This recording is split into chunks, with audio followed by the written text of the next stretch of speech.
Bien, colegas, entonces vamos ahora a trabajar el módulo 2.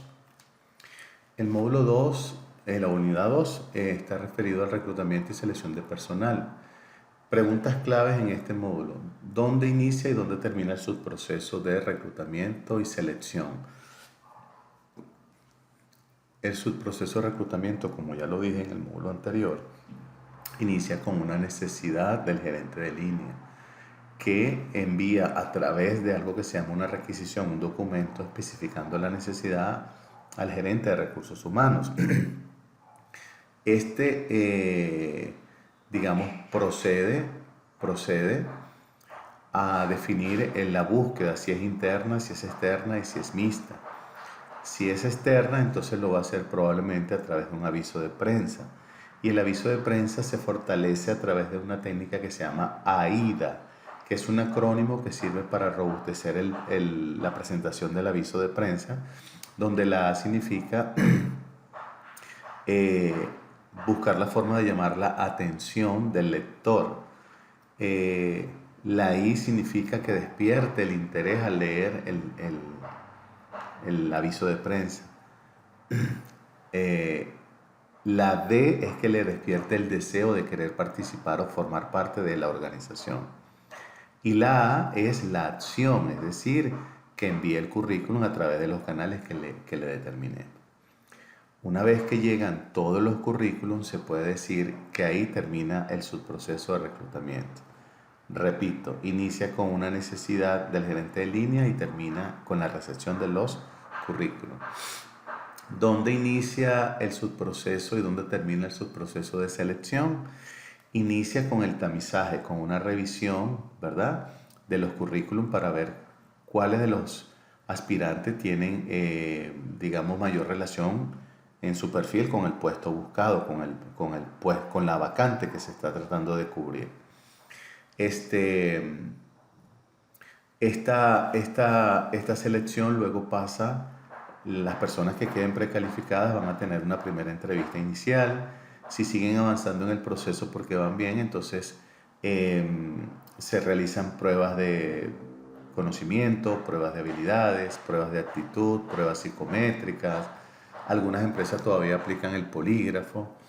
Y eso va a determinar pues quiénes son los tres mejores y se convierte en la terna.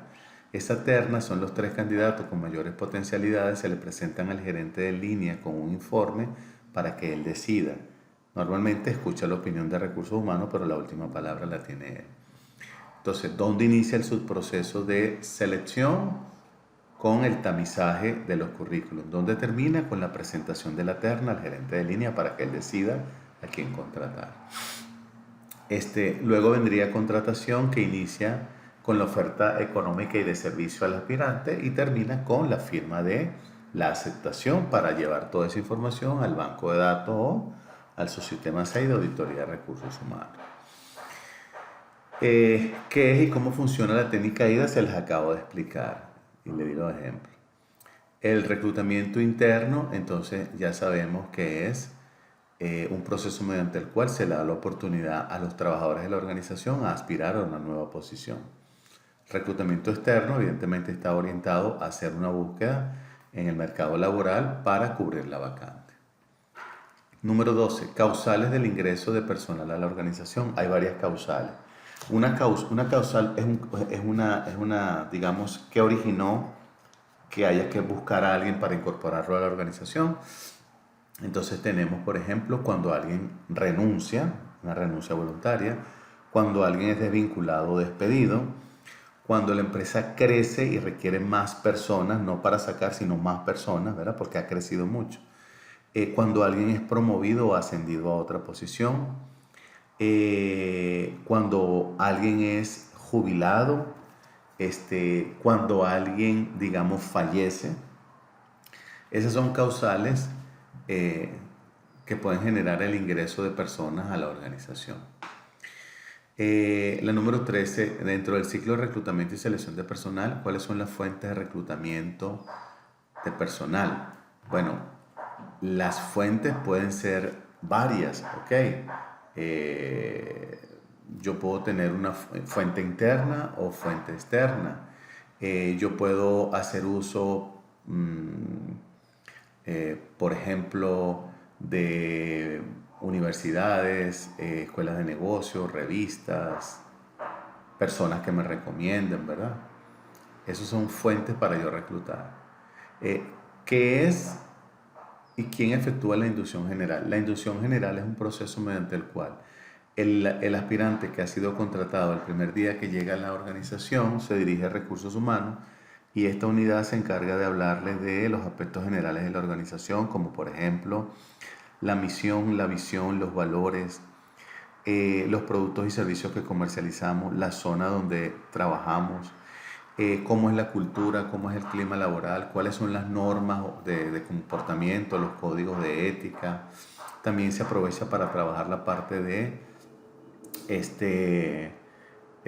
higiene y seguridad ocupacional referido a los comités de seguridad, física y seguridad en general en la organización. La 15, ¿qué es y quién efectúa la inducción específica? Igual es un proceso mediante el cual el gerente de línea o delegando a otra persona de su departamento le van a explicar al trabajador cómo va a ser su modo de trabajo, con quién va a trabajar, con quién se va a relacionar, qué proceso va a utilizar, qué herramientas o tecnología o infraestructura va a utilizar para desarrollar su puesto de trabajo. Y ahí se efectúa también lo que se llama la socialización, que es la presentación del resto del equipo. La número 16, ¿quién decide la contratación? ¿El gerente de línea o el gerente de recursos humanos? La decide el gerente de línea. El gerente de recursos humanos le hace las recomendaciones, pero la última palabra la tiene el gerente de línea. La número 17, técnicas de reclutamiento de personal. Entonces yo puedo reclutar a través de avisos de prensa, páginas de preempleo, revistas especializadas, escuelas de negocio, recomendaciones, etc. Y técnicas de selección, entonces están las entrevistas, las pruebas de actitud, pruebas de conocimiento, pruebas psicométricas, assessment center, el polígrafo, etc. La 19, ¿qué es el Assessment Center? El Assessment Center es una técnica que se utiliza como forma de conocer aspectos fundamentales del trabajador a través de dinámica o dramatización, en el cual se le asignan casos de estudio a los trabajadores o a los aspirantes, mejor dicho, a los aspirantes al cargo, en el cual tenga que desenvolverse para que el observador de recursos humanos pueda determinar si tiene características que asemejan a lo que andan buscando. Por ejemplo, maneja el liderazgo, es organizado, es planificado, maneja una comunicación asertiva aceptable, maneja las relaciones interpersonales, etc. ¿Okay? Entonces, este es el módulo 2, las preguntas más significativas de este módulo. En un momento voy al módulo 3. Gracias.